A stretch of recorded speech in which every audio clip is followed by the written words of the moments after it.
ഇന്ന് ഞാൻ പറയാൻ പോകുന്ന ഒരു ബോംബ് പടത്തിനെ കുറിച്ചാണ്. ഈ പടത്തിന്റെ പ്രൊഡ്യൂസറിന്റെ പേര് എഴുതി കാട്ടി കഴിഞ്ഞിട്ട് അടുത്ത സീൻ ഒരു അപ്പൂപ്പൻ വന്നിട്ട് ഒരു സ്ഥലത്ത് ബോംബ് ഇടുന്നതാണ് കാണിക്കണേ.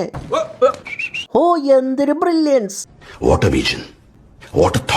പടം തുടങ്ങുന്ന ആണുങ്ങൾ പെണ്ണുങ്ങളുടെ സാരിയൊക്കെ കൊടുത്തു വരുന്ന ഒരു ഉത്സവം കാട്ടിയിട്ടാണ്. അവിടെ വെച്ചിട്ടാണ് ഈ സിനിമയിലെ നായകന്റെ എൻട്രി. അണ്ണനെ കുറിച്ച് പറയണെങ്കിൽ അണ്ണൻ ഒരു ഹെൽത്തി കൂട്ടനാണ് ഗൈസ്. അവിടെ ഒരാൾ കപ്പലേണ്ടി വർക്കണ കാണുമ്പോൾ നമ്മുടെ അണ്ണൻ അങ്ങോട്ട് ചെന്നിട്ട് ചേട്ടാ ഈ മണലൊക്കെ കഴുകിയിട്ടല്ലേ യൂസ് ചെയ്യണേന്ന് ചോദിക്കും. അത്രയ്ക്ക് ബുദ്ധിയാണ് മൂപ്പർക്ക്. അറ്റ്ലീസ്റ്റ് ഒന്ന് കഴുകിയിട്ട് യൂസ് ചെയ്തോടെ. മണ്ണ് കഴുകാനോ? ദൈവം ഒരു മനുഷ്യന് എന്തെങ്കിലും കഴിവ് കൊടുക്കത്തില്ലേ? ഒരു കഴിവും കൊടുക്കാതെ ദൈവത്തിന്റെ കണ്ണ് കെട്ടിച്ച് വന്നതാണോ എനിക്ക് ഡൗട്ട് ഉണ്ട്. പിന്നെ ഉത്സവം നടക്കണ അങ്ങോട്ട് പുഷ്പയുടെ സാരി എടുത്തിട്ട് ഒരു പുഷ്പനെ അങ്ങോട്ട് വരും. അപ്പൊ അവിടെ ഒരു അപരാധ കുട്ടനെ അത് കാണുമ്പോ അങ്ങ് ക്രിമികാടി കൂടും. നമ്മൾ കടവന്തരയിൽ വെച്ച് മോനെ അവിടെ റീചാർജ് ചെയ്യാൻ വന്നപ്പോ മോനെ കണ്ട് നമുക്ക് പേരിട്ട് ഇഷ്ടമായി. ഒന്നും പറഞ്ഞിട്ട് കാര്യമില്ല ഉള്ളേ, നമുക്ക് ഇഷ്ടമായി. മനുഷ്യനല്ലേ ഉള്ളേ. നിന്നെ ഞാൻ ഇന്ന് പന്നി. ഈ പുഷ്പന്റെ വെറുപ്പിക്കല് കഴിഞ്ഞ് കഴിയുമ്പോ നമ്മുടെ അണ്ണനൊരു ചേട്ടനുണ്ട്. ചേട്ടൻ വന്നിട്ട് അടുത്തത് ഞാൻ വെറുപ്പിക്കാന്ന് പറഞ്ഞിട്ട് മൂപ്പര് വെറുപ്പിക്കല് സ്റ്റാർട്ട് ചെയ്യും. മൂപ്പര് റീലോളിയാണ്. മൂപ്പര് ആ സാരിയൊക്കെ എടുത്തിട്ട് ക്യൂട്ട്നെസ് കാട്ടിയിട്ട് റീൽ എടുക്കും. പിന്നെ നമ്മുടെ അണ്ണനൊരു ഗവൺമെന്റ് ജോലിക്കാരനാണ്. പിന്നെ മൂപ്പർക്ക് പ്രത്യേക തരം ഹോബികളുണ്ട്. ഒരാൾക്ക് ഷെയ്ഖ് ഹാൻഡ് കൊടുക്കേണ്ടി വരുന്നു, സാധാരണ കൊടുക്കാതിരിക്കാൻ മാക്സിമം ശ്രമിക്കും.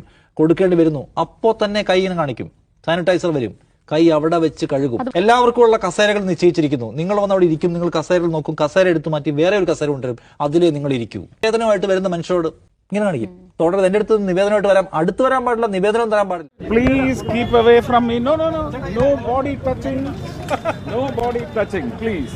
പിന്നെ നമ്മുടെ അണ്ണന്റെ ചേട്ടനുണ്ടല്ലോ, മൂപ്പര് ഒരു കട്ടക്ക ഫാനാണ്. അത് കാരണം ഇക്കയുടെ സിനിമയിലെ റീലൊക്കെ ചെയ്ത് മൂപ്പര് വെറുപ്പിക്കും. ഇരുമ്പാണി തട്ടി മുളയാണി വെച്ച് പൊൻകാരം കൊണ്ട് ചുരിക വളക്കാൻ കൊല്ലന് 16 പണം കൊടുത്തവൻ ചന്തു. മാറ്റം ചുരിക ചോദിച്ചപ്പോൾ മറന്നുപോയെന്ന് കള പറഞ്ഞവൻ ചന്തു. പിന്നെ ഒരു ദിവസം നമ്മുടെ അണ്ണൻ ഒരു ആലോചന വരും. എന്നിട്ട് പെണ്ണ് വീട്ടുകാർ പെണ്ണ് കാണാൻ വേണ്ടിട്ട് നമ്മുടെ അണ്ണനോട് കായലിലേക്ക് വരാൻ പറയും. എന്നിട്ട് അങ്ങോട്ട് പോവും. എന്താണ് ഈ വെള്ളത്തിൽ വെച്ചൊരു പെണ്ണാണൽ? കാരണം ഇതൊരു പേട്ടപ്പടാണ്. അപ്പൊ അങ്ങനെയൊക്കെ ഉണ്ടാവും. എന്നിട്ട് അവസാനം ഒരു സെറ്റ് ആവും. അത് കഴിഞ്ഞിട്ട് സേവ് ദ ഡേറ്റിന്റെ അപരാധിച്ച ഫോട്ടോ എടുക്കാൻ ഒരു ബീച്ചിൽ പോയിട്ട് ഒരു അപരാധിക്കും.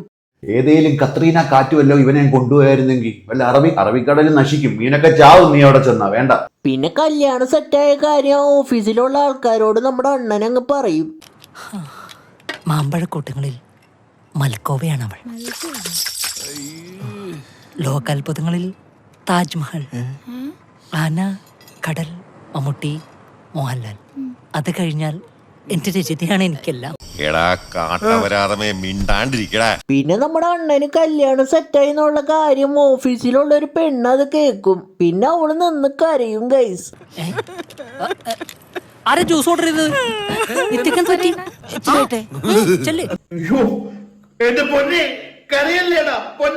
പിന്നെ നമ്മുടെ അണ്ണൻ ഓഫീസിലുള്ള ആൾക്കാർക്ക് കല്യാണത്തിന്റെ ചെലവായിട്ട് ഹോട്ടലിൽ നിന്ന് ഫുഡ് വാങ്ങി കൊടുക്കും. അത് കഴിഞ്ഞ് കഴിഞ്ഞിട്ട് നമ്മുടെ അണ്ണൻ ബസ്സിൽ പോണ സമയത്ത് ആ ബസ്സിൽ കേരളത്തിലുള്ള എല്ലാ ദുരന്തങ്ങളും ഉണ്ടാവും അതില്.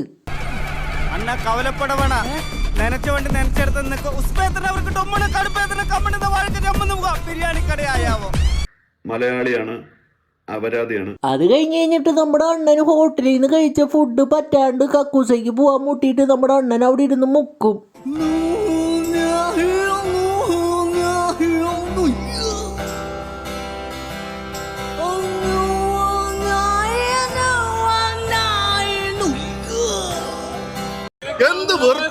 എന്ത് വെറുപ്പീരായിരുന്നു അത്.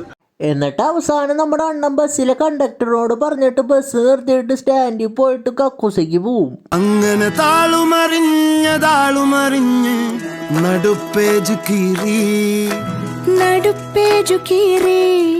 കക്കൂസ് പോയിട്ട് വളിവിട്ട് സമയത്താണ് നടുപ്പേജ് കീറി.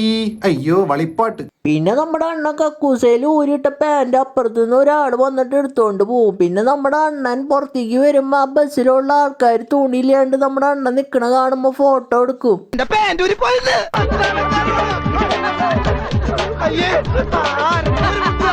പിന്നെ നമ്മുടെ അണ്ണന്റെ ഫോട്ടോ അങ്ങ് വൈറലാവും. പിന്നെ നമ്മുടെ അണ്ണൻ അങ്ങ് ഏറിപ്പോവും. എന്നിട്ട് നമ്മുടെ അണ്ണന്റെ പെണ്ണ് തേക്കും. പിന്നെ അണ്ണന്റെ ജോലിയും പോവും. ഇതിലും വലുത് ഏതാണ്ട് വരായിരുന്നു, ഇങ്ങനെ തീർന്നത് കരുതിയാൽ മതി. പിന്നെ നമ്മുടെ അണ്ണന് ഒരു കസിൻ ഉണ്ട്, അവൻ നാട്ടിലേക്ക് വരും. അവനും റീൽസോളി അണ്ണനും ഇവനും കൂടിയിട്ട് ഒരു വ്ളോഗ് എടുക്കാനായിട്ട് ഒരു സ്ഥലത്തേക്ക് പോയിട്ട് കാട്ടി കൂട്ടുന്ന ഒരു കോപ്രായങ്ങളുണ്ട്. Star magic level comedy. എന്ത് ചെയ്യുന്ന കോമഡിയാണ്? കൊള്ളൂലല്ലേ? വേണ്ടായിരുന്നു. ഭയങ്കര മോശമായി പോയി. പിന്നെ നമ്മുടെ അണ്ണനും കസിനും കൂടിയിട്ട് KSRTCക്ക് എതിരെ ഒരു പരാതി കൊടുക്കാനായിട്ട് തീരുമാനിക്കും. എന്നിട്ട് പരാതി എഴുതാനായിട്ട് പോണ സമയത്ത് നമ്മുടെ അണ്ണന് മലയാളം എഴുതാനായിട്ട് അറിയില്ല ഗൈസ്. അതുകൊണ്ട് പരാതിയൊക്കെ എഴുതി കൊടുക്കണ ഒരു സ്ഥലത്ത് പോയിട്ട് ആളെ കൊണ്ട് എഴുതിപ്പിക്കും. അല്ല നീ ഗവൺമെന്റ് ജോലിക്കാരനല്ലേ, അപ്പൊ നിനക്ക് മലയാളം എഴുതാറിയില്ലേ? എഴുത്തും വായന അറിയാൻ പാടില്ലാത്തവരെ കളിയാക്കുന്നോടാ. എന്നിട്ട് നമ്മുടെ അണ്ണൻ പരാതി കൊടുക്കാൻ പോണ സമയത്ത് അയാൾ ആ പരാതി അങ്ങ് കീറി കളയും. എന്നിട്ട് കലിപ്പായിട്ട് അടുത്ത ദിവസം നമ്മുടെ അണ്ണൻ മുണ്ടും മടക്കി കുത്തിയിട്ട് KSRTCയുടെ സ്റ്റാൻഡിൽ പോയിട്ട് ആ KSRTCമേക്ക് കല്ലെറിയും. അയ്യോടാ അവിടെ ആരുമില്ല. എന്നിട്ട് ഞാൻ സ്ലോ മോഷനിൽ നടന്നു പോകും. അപ്പൊ തിയേറ്ററിൽ ഭയങ്കര ക്ലേബ്സ് ആയിരിക്കും. പിന്നെ ബസ്സിന് കല്ലെറിഞ്ഞ കാരണം വൻ സീനായിട്ട് അങ്ങോട്ട് പോലീസൊക്കെ വരും. പിന്നെ ഏതോ അംഗനവാടി പഠിക്കുന്ന ഒരു ചെക്കന് മീശ വെച്ച് കൊടുത്തിട്ട് മന്ത്രിയാണെന്നൊക്കെ പറഞ്ഞിട്ട് എന്നിട്ടാണ്ടൊക്കെ കാണിക്കും. എന്ത് മന്ത്രി? മീശയില്ലാത്ത ചെക്കൻ്റെ മുകളിൽ മീശ ഒട്ടിച്ച് വെച്ച് ഇങ്ങനെ കതറിട്ട് നിർത്തി എങ്ങനെ ഉണ്ടോ? പ്രച്ഛന്ന വേഷങ്ങൾ കണ്ടില്ലേ സ്കൂളിൽ പഠിക്കുമ്പോൾ?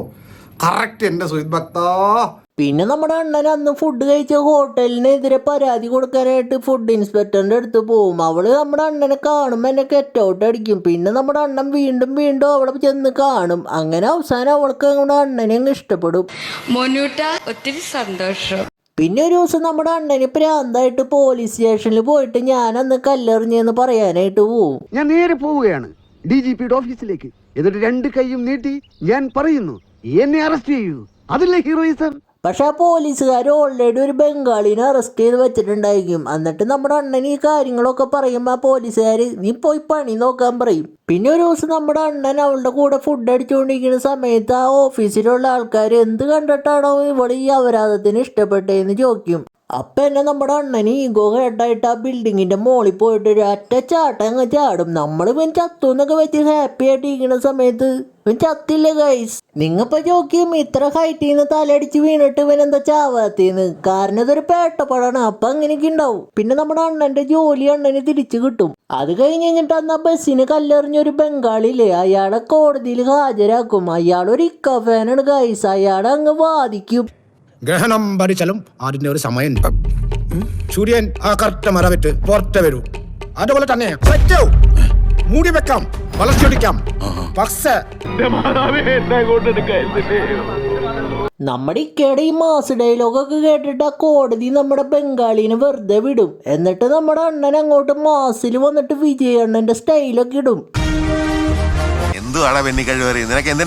ഇതൊക്കെ കണ്ട് നമ്മുടെ കിളി പോയോണ്ടിരിക്കുന്ന സമയത്ത് ഒരു ബസ്സും വിളിച്ച് നമ്മുടെ കിളിപ്പോള് വന്നിട്ട് ഒരു ഡാൻസ് കളിക്കും. അങ്ങനെ ഈ പടം കഴിഞ്ഞു.